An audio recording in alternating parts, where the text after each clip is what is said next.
3 லட்சம் வாங்குறீங்க, சரி வாங்கிடுறேன். இன்னைக்கு நீ 3 லட்சம் வாங்குறியா, வாங்கு. அல்லாஹ் என்ன செய்யலாம் தெரியுமா? ஒரு 20 வருஷம் அல்லாஹ்வுக்கு டைம் தேவைப்படுது. 20 வருஷத்துக்கு பிறகு இவனுக்கு 4 கொடுத்துப்பான்ல. வாங்கின 3 லட்சமா, 4 பொம்பளை பிள்ளை. அப்ப ரேட்டு 3 லட்சமா இருக்காது.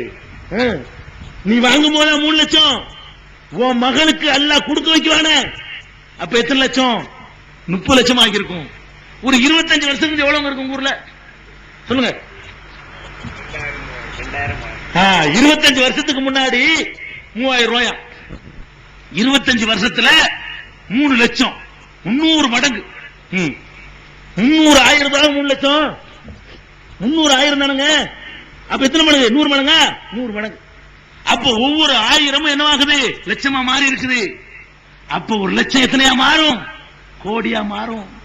நீ வாங்கும் போது 3 லட்சம், நீ ஓம் மகளுக்கு கல்யாணம் பண்ணுவிய 3 கோடி கேட்பான். நீ தானே உண்டாக்குன, நீ தானே பரப்புன. 3, அடுத்த வருஷம் 3, அடுத்த வருஷம் 4, அடுத்த வருஷம் 5, அடுத்த வருஷம் 10, அடுத்த வருஷம் 50, அடுத்த வருஷம் கோடி. 3 லட்சம் வாங்கினவன் 3 கோடியா இருக்கும். 4 பொம்பளை பிள்ளை இருக்கும். நான் 12 கோடி. அல்லாஹ் காட்டிட்டானா? அல்லாஹ் காட்டான இப்ப யாருண்டு?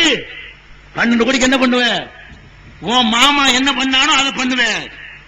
12 கோடிக்கு நோட்டு புக்கு தூக்கிட்டு அலைய போற. யாரெல்லாம் அலையணும்?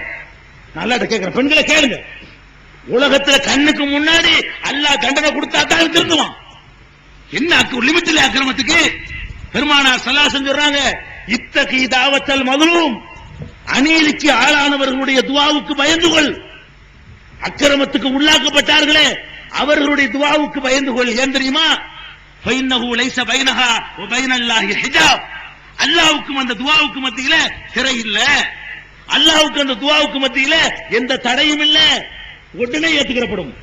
நீங்கள் மாத்திரம் கையேந்தினால், தாய்மார்களே, பாதிக்கப்பட்டிருக்கிற தாய்மார்களே, 30 வயசு வரை கன்னி கலியாக இருக்கிற தாய்மார்களே, அப்படிப்பட்ட கன்னி பெண்களை பெற்று வைத்திருக்கிற வசதி இல்லாத தாய்மார்களே, நீங்கள் கையேந்தினால் ஒருத்தர் நாங்க மிஞ்ச மாட்டோம். அநீதிக்கு ஆளாக இருக்கிறீங்க. கையேந்தினா அல்லாஹ் திருப்பி பிடிப்பான், திருப்பி எடுப்பான். அல்லாஹ் சவுக்க திருப்பி பிடிப்பான். 12 கோடி ரூபாய் நீ கொடுக்க வேண்டி வரும். கொடுக்க முடியாம ஒன்னு நீ தற்கொலை செய்வாய்.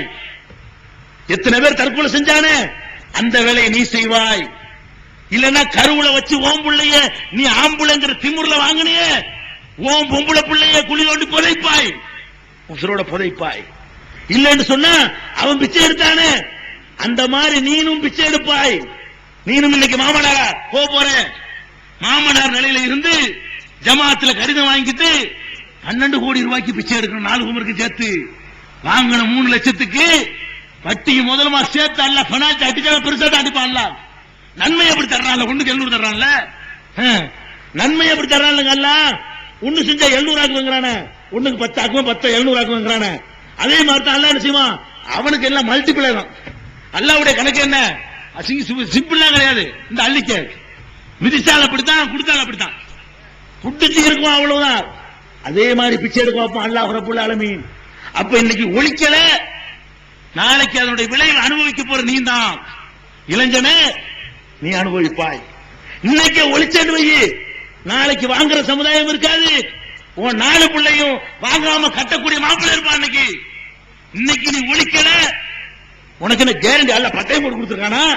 பிறகு ஆம்பளை பிள்ளை சொல்லு, உனக்கு ஆம்பளை பிள்ளை பிறக்குமா?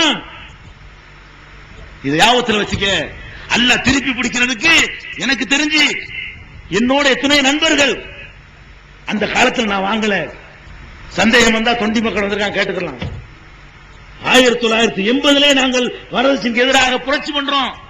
வாங்காம இருந்துகிட்டு சொல்லிட்டு இருக்கிறோம். வாங்கிவிட்டு சொல்லல, வாங்காமல் இருந்து நாங்கள் சொல்லிக் கொண்டிருக்கிறோம். இன்னும் சொல்ல போனால், நான் வாங்காமல் இருந்த முடிவுக்கு வந்ததுக்கு ஒரு காரணம் இருக்குது, ஒரு நிகழ்ச்சி இருக்குது. அதை நான் சொன்னால் நீங்களும் வாங்க மாட்டீங்க. நாங்க பெரிய ஆராய்ச்சி பண்ணிட்டு வாங்காம இருக்கல. நாங்க அந்த காலத்துல பெரிய எதுவுமே தெரியாது எங்களுக்கு. அந்த பருவத்தில் இளம் பிராயத்தில் எங்களை பாதித்தது ஒரு நிகழ்ச்சி, ஒரு சம்பவம். கீழக்கரையில அந்த 80, 81, 79 வந்த தினத்தந்தி பேப்பர் தான் உங்களுக்கு தெரியும். தேதிலாம் யாவும் இல்ல. அந்த காலகட்டத்தில் கீழக்கரையில ஒரு சம்பவம். ஒரு ஏழை வாத்தியார், முஸ்லிம் வாத்தியார், எலிமெண்டரி ஸ்கூல்ல படிச்சு கொடுக்கக்கூடிய வாத்தியார். என்ன சம்பளம் கிடைக்கும் தெரியும் உங்களுக்கு. அவருடைய குமுறுகளை கரையேற்ற முடியல. பெரிய தொகை கேட்கலாம், கீழக்கரையில பிறந்துட முடியுமா? முடியல. என்ன பண்றான்? பல விதமா முயற்சி பண்ணி பார்க்கறான், பிச்சை வரைக்கும் எடுத்து பார்க்கறான், முடியல. இதுக்கு வரதட்சணை கொடுக்கிற அளவுக்கு முடியல.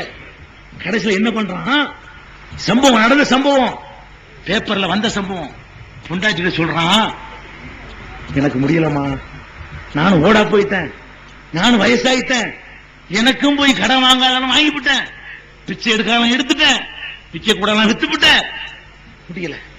இந்த குமர்களை பார்த்துக்கிட்டு என்னால வாழ முடியல, கட்டி கொடுக்க முடியல, உன்னையாச்சும் கரையேற்றிருவோம், சும்மா குறையட்டும், அதுக்கப்புறம் அல்லா விட்ட வழி அப்படின்னு சொல்லிட்டு அவன் சொல்றான், நான் வந்து இன்சூரன்ஸ் பண்ணிருக்கிறேன், லைஃப் இன்சூரன்ஸ் பண்ணிருக்கிறேன், நான் செத்துட்டேன்னு சொன்னா இன்சூரன்ஸ் பணம் ஒரு தொகை வரும், அதனால நான் போய் சாவுறேன், கார்ல விழுந்து சாவுறேன், சைக்கிள்ல போய் மோதி சாவுறேன், தற்கொலை பண்றேன், செத்த பிறகு இன்சூரன்ஸ் கம்பெனிக்காரன் வருவான், இன்சூரன்ஸ் பணம் தூக்கி தருவான் லட்டு மாதிரி, அதை வச்சு நீ கல்யாணம் பண்ணு, மகளை கரை சேர்த்து சொல்றான்.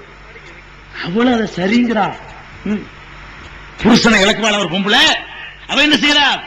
இந்த குமர் கரையேறணுமேங்கிறதுக்காக வேண்டி வேற ஏதோ தப்பா போயிட்டா, அதுவும் ஏதாவது வெஸ்டபுள் செத்து போயிட்டா, என்ன தினசரி சாவுறதுக்கு அப்படியாவது போட்டும் அவ அரை மனசா ஒத்துக்கிறா, போறான், சாவுறான், சைக்கிள்ல போய் கார்ல மோதி வேணும்னு போய் சாவுறான், செத்தா. குடும்பம் பாருங்க, இது கூட நியூஸா வந்திருக்காது. செத்த உடனே இவ ஒப்பாரி வச்சு அழிவு எல்லாத்தையும் உடைச்சுட்டான். யாரு? இந்த மாதிரி போனீங்களே, சொன்னீங்களே, போனீங்களே, மோதிட்டீங்களே, செத்து போயிட்டீங்களே, இன்சூரன்ஸ் கொடுப்பானா? இயற்கையா செத்தான் இன்சூரன்ஸ் பணம் கிடைக்கும், தானா செத்த கிடைக்காது. இவ வாயில இருந்து உண்மை வந்த பிறகு, ஊருக்கு புறம் தெரிஞ்ச பிறகு அதுவும் கிடைக்கல, அவனும் போனான், இன்சூரன்ஸ் பணமும் கிடைக்கல. இத பேப்பர்ல படிக்கும் போது அன்றைக்கு ஏற்பட்ட பாதிப்பு, நம்ம வாங்குற வரதட்சணையில இப்படி ஒரு பக்கம் இருக்குதா? ஒரு வரதட்சணையினால தான் சாவுறது கூட தயார்னு ஒருத்தர் நினைக்குவானா? அப்படிப்பட்ட கொடுமையா செய்யறோம். ஒரு பொண்டாட்டி புருஷன் செத்தாலும் பரவாயில்லைன்னு கூட சொல்லுவாளா? அவ்வளவு பெரிய கொடுமையா? ஒரு பொண்ணை கரை சேர்க்கிறதுங்கிறது அவ்வளவு பெரிய விஷயமா? அன்னைக்கு நாங்கள் சபதம் எடுத்ததுனால எங்கள் குடும்பத்தில் வரதட்சணை கிடையாது. நான் வாங்கல, என் அண்ணன் வாங்கல, என் தம்பி வாங்கல, எங்க குடும்பத்தில் வாங்கவே மாட்டோம். இன்னைக்கு வரைக்கும் எங்கள் குடும்பத்தில் வரதட்சணை வாங்குற திருமணம் நடந்தால் கலந்து கொள்ள மாட்டோம். எவ்வளவு நெருக்கமான பந்தா இருந்தாலும் சரி, எவ்வளவு சொந்தமா இருந்தாலும் சரி, வரதட்சணை வாங்குற கல்யாணத்துல ஏறெடுத்தும் பார்க்க மாட்டோம். இன்னைக்கு வரைக்கும் 20 வருஷ காலம் ஆச்சு, வரதட்சணை வாங்குற ஒரு கல்யாணத்தில் கலந்து கொள்ளல. எவ்வளவு சொந்தங்களை பகைச்சிருக்கிறோம், எவ்வளவு பந்தங்களை பகைச்சோம். அந்த ஒரு நிகழ்ச்சி எங்களை பாதிச்சு, எங்களை பாதிச்ச அந்த நிகழ்ச்சி அதை விட 1000 மடங்கு அன்னைக்கு பெருகி நிக்குது. 1000 தர்மபுரிகள் நடக்குது, 1000 சேலம் நடக்குது, 1000 குடும்பம் நடக்குது. உங்களை பாதிக்கலன்னு சொன்னா விட மாட்டான், அல்லாஹ் மன்னிக்கவே மாட்டான். இன்னைக்கு சபதம் எடுக்கணும், இன்னைக்கு ஒரு உறுதிமொழி எடுத்து ஆகணும்.